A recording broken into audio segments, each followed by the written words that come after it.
હર્ષ સંઘવીની એસઆઈટીની અધિકારીઓ સાથે ખાસ બેઠક થઈ। સરકારે દરેક જવાબદાર વ્યક્તિ સામે કાર્યવાહીના આદેશ આપ્યા છે। ઝી 24 કલાકના અહેવાલની એસઆઈટીએ નોંધ લીધી છે। આઈએએસ આઈપીએસ સહિત તમામ અધિકારીઓની પૂછપરછ કરવામાં આવશે। દરેક જવાબદાર વ્યક્તિને શોધીને કાર્યવાહી કરાશે તેવું નિવેદન એસઆઈટી દ્વારા આપવામાં આવ્યું। સાથે તેમણે કહ્યું કે તંત્રમાં જવાબદારી નક્કી થાય તેવું કામ કરવામાં આવશે। ભવિષ્યમાં આવી ઘટના બને જ નહીં તેવી વ્યવસ્થા પણ બનાવવામાં આવશે। મૃતકોને ન્યાય મળે તેવી કડક કાર્યવાહી કરીશું। તમામ અધિકારીઓની પૂછપરછ બાદ કડક કાર્યવાહી કરાશે।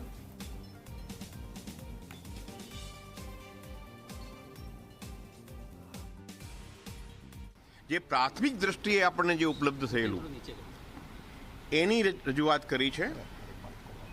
વિગતવાર કોર્પોરેશન, ફાયર ડિપાર્ટમેન્ટ, પોલીસ,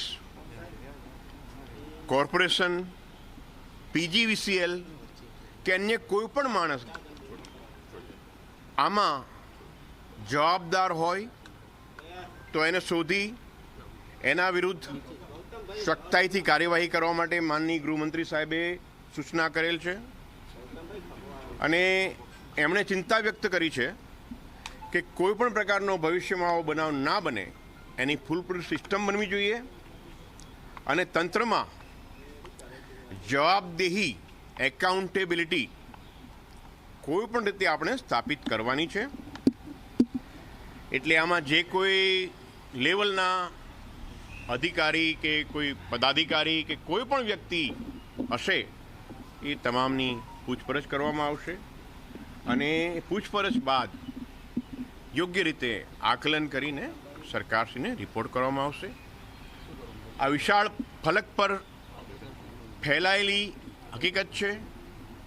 રાજ્ય સરકારના ઘણા બધા વિભાગો સંકળાયેલા છે એટલે આમાં તપાસ ઘણી સમય માગી લે એમ છે।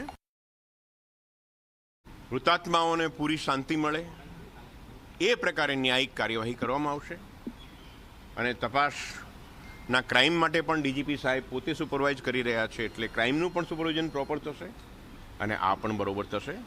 આ દુર્ઘટના બહુ જ કમનસીબ છે, દુઃખદ છે। અમે બધાએ જ્યારે સૌથી પહેલાં આ જગ્યાની વિઝિટ કરી ત્યાર પછી અમારા અંદર પણ એક ભયંકર જેમ તમારી અંદર આક્રોશ ને વેદના છે એ જ આક્રોશ અને વેદના અમારા બધામાં પણ છે કારણ કે અમે પણ નાગરિક જ છીએ, એ અમારા પણ પરિવારજનો જ છે એટલે ખાતરી આપી સત્યની કામગીરી થશે। કોઈ પણ પ્રકારનું શરૂઆતના તબક્કે કદાચ 24 કલાકમાં તમારી પાસે જેટલી ફાઇલ મૂકવામાં આવે, જે પૂછવામાં આવે એના આધારે નિર્ણય લેવાયો હશે પણ કોઈ ઉતાવળથી સમજવાની જરૂર નથી કે કોઈને છોડી દેવામાં આવશે, કોઈને ખોટા પકડવામાં આવશે। જે કર્મચારીને સસ્પેન્ડ કર્યા છે જેની જવાબદારી જે બેઝિક આપણે નક્કી કરીને 7 થી 8 કર્મચારીને સસ્પેન્ડ કર્યા છે એમની સામે કોઈ ફરિયાદ, પોલીસ ફરિયાદ કે એફઆઈઆરમાં એમનું નામ, એમનો રોલ શું છે એની તપાસ થઈ રહી છે એને પ્રમાણે કાર્યવાહી થશે। બધા જ આઈએએસ કે આઈપીએસ અધિકારીને બોલાવીને પૂછપરછ કરવા માટે માનનીય ગૃહમંત્રી સાહેબે સૂચના સ્પષ્ટ આપી છે કે કોઈ પણ હોય, એ આઈએએસ હોય, આઈપીએસ હોય, આઈએફએસ હોય કે મેં કહું ને સૌથી પહેલાં એ તમામની પૂછપરછ કરવામાં આવશે। તમે જોશો 1-2 દિવસમાં જ તમામ અધિકારીઓને બોલાવવામાં આવશે, ઇન્ટ્રોગેશન કરવામાં આવશે।